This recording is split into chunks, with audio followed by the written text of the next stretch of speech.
জাতীয় রাজপথ 26 নিকট রিলায়েন্স পেট্রোল পম্প নিকটরে সড়ক দুর্ঘটনা ফলে ঘটনাস্থলে মৃত্যু ঘটিছে।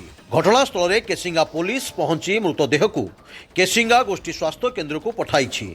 মৃতকଙ୍କ পরিবার পক্ষରୁ জাতীয় রাজপথ 26 को অবরোধ করা যাই ক্ষতিপূরণ দাবি କରିଛନ୍ତି। ଯାହା ଫଳରେ ଜାତୀୟ ରାଜପଥ ଉଭୟ ପାର୍ଶ୍ୱରେ ଗାଡ଼ି ମଟର ଜାମ୍ ହୋଇଥିବାର ଦେଖିବାକୁ ମିଳିଛି।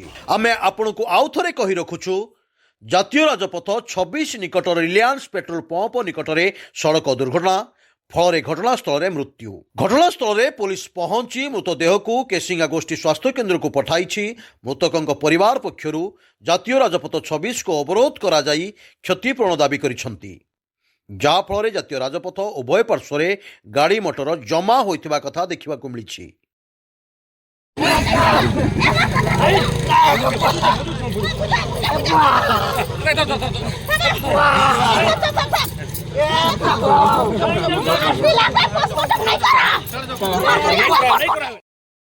କଳାହାଣ୍ଡିରୁ ମନୋଜ କୁମାର ସିଂଙ୍କ ରିପୋର୍ଟ, ସ୍ୱତନ୍ତ୍ର ଓଡ଼ିଶା ଲାଇଭ୍।